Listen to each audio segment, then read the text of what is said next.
ഈ വാർത്തകൾ നിങ്ങൾക്കായി അവതരിപ്പിക്കുന്നു അമ്പലം റോഡ്, ചെറുപുഴ.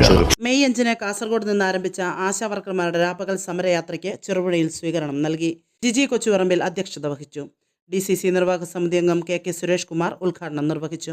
രാപ്പകൽ സമരയാത്ര captain, Kerala ASHA health workers association സംസ്ഥാന general secretary MA Bindu, DCC നിർവാഹക സമിതി അംഗം A Balakrishnan, Kerala ASHA health workers association Kannur ജില്ലാ joint secretary Geetha Biju, Thomas Kaippananickal, Mahila Congress block president Usha Murali, CMP നേതാവ് M Sreedharan, doctor D Surendranath, Laisamma Panakkal, Reshma V Raju, PP Balakrishnan എന്നിവർ സംസാരിച്ചു. കാസർഗോഡ് ജില്ല പിന്നിട്ട രാപ്പകൽ സമരയാത്ര കണ്ണൂർ ജില്ലയിലേക്ക് പ്രവേശിച്ചു. പയ്യന്നൂരിൽ സംഘടിപ്പിച്ച ജില്ലാ പര്യടനത്തിന്റെ ഉദ്ഘാടനം പ്രശസ്ത കവി മാധവൻ പുറച്ചേരി നിർവഹിച്ചു. ആലക്കോട് നിന്നും സ്വീകരണം ഏറ്റുവാങ്ങി തളിപ്പറമ്പിൽ പര്യടനം അവസാനിപ്പിച്ചു. ന്യായമായ ആവശ്യങ്ങൾ ഉന്നയിച്ചുകൊണ്ട് ഫെബ്രുവരി 10 സെക്രട്ടേറിയറ്റിന് മുന്നിൽ ആരംഭിച്ച അനിശ്ചിതകാല രാപ്പകൽ സമരത്തിന്റെ തുടർച്ച തന്നെയാണ് ഈ രാപ്പകൽ സമരയാത്ര. 47 ദിവസം നീണ്ടു നിൽക്കുന്ന ഈ യാത്ര ജൂൺ 17 തിരുവനന്തപുരത്ത് മഹാറാലിയോടെ സമാപിക്കും. ഒരു സമരമായി തീർന്നിരിക്കുന്നു എന്നുള്ളതിന്റെ ഒരു നിദാനമാണ് നമുക്കിവിടെ കാണാൻ കഴിയുന്നത്. ഞങ്ങൾ കഴിഞ്ഞ ദിവസം ഈ സമൂഹത്തിലെ ഏറ്റവും നിസ്വരായ മനുഷ്യർ, ഒരു സാമ്പത്തിക ശേഷിയുമില്ലാത്ത,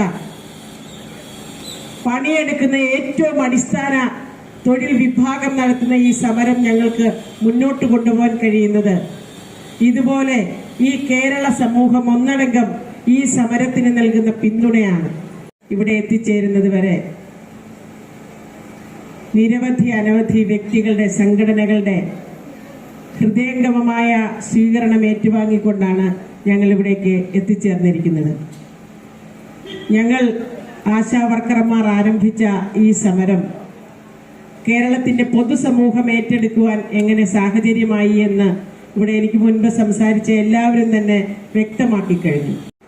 ഈ സമരം ഉയർത്തുന്ന ഡിമാൻഡ്, അതിന്റെ ന്യായയുക്തത, ഈ സമരത്തിന്റെ സമര രീതി, അത് ഈ കേരള സമൂഹം ഏറ്റെടുക്കുവാൻ തയ്യാറായതുകൊണ്ടാണ് ഞങ്ങൾക്ക് ഈ സമരവുമായി മുന്നോട്ട് പോകാൻ കഴിയുന്നത്. ഇവിടെ ഏവരും സൂചിപ്പിച്ചതുപോലെ ഏറ്റവും മാന്യമായി സെറ്റിൽ ചെയ്യാവുന്ന ഡിമാൻഡുകളാണ് നമ്മൾ ഈ സമരത്തിന് നിദാനമായി ഉയർത്തിയത്. പക്ഷേ സർക്കാരിന്റെ പിടിവാശിയും രാഷ്ട്രീയ തീരുമാനവും മൂലമാണ് ഈ സമരം സെറ്റിൽ ചെയ്യാതെ പോകുന്നത്.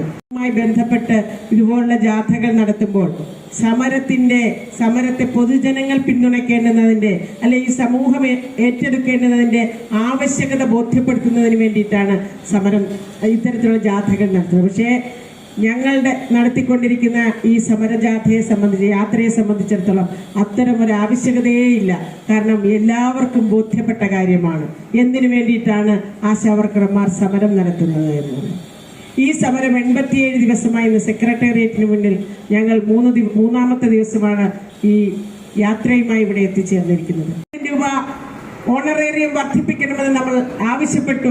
5 ലക്ഷം രൂപ വിരമിക്കൽ ആനുകൂല്യം നൽകണമെന്ന് ആവശ്യപ്പെട്ടുകൊണ്ട് അടക്കം നമ്മൾ നടത്തിയ ഈ സമരത്തിൽ 3ാം ഘട്ട ചർച്ചയിൽ ഈ 53 ദിവസമായപ്പോൾ ഈ സമരം സെറ്റിൽ ചെയ്യാൻ വേണ്ടിയിട്ടാണ് ചർച്ച വിളിച്ചതെങ്കിൽ നിങ്ങൾ വെച്ച കമ്മിറ്റി പ്രപ്പോസൽ ഞങ്ങൾ അംഗീകരിക്കാം. എങ്ങനെ? ഈ സമരം അടിയന്തരമായി സെറ്റിൽ ചെയ്യുന്നതിന് വേണ്ടിയിട്ട് ഒരു ചെറിയ തുക പ്രഖ്യാപിച്ചുകൊണ്ട് ഈ സമരം സെറ്റിൽ ചെയ്യാൻ നിങ്ങൾ തയ്യാറാകണമെന്ന് ആവശ്യപ്പെട്ടപ്പോൾ 3000 രൂപയാണ് നമ്മൾ ആവശ്യപ്പെട്ടത്. അടിയന്തരമായി പ്രഖ്യാപിക്കണമെന്ന് ആവശ്യപ്പെട്ടത്. അത് നോക്കിയാൽ ഒരു ദിവസം 100 രൂപയാണ്. ആഘോഷവേളകളെ അവിസ്മരണീയമാക്കാൻ ആർഭാടങ്ങളിലെ അണിയലങ്ങളുമായി പൊന്നിന്റെ കലവറ. മാറുന്ന കാലത്തിൽ മാറ്റത്തിന്റെ രുചിയറിയുന്ന വൈവിധ്യങ്ങളുടെ സ്വർണ്ണശേഖരവുമായി മലയോരത്തിന്റെ തിലകക്കുറി. സ്വർണ്ണ വ്യാപാര രംഗത്ത് 25 വർഷത്തെ മഹത്തായ സേവന പാരമ്പര്യം.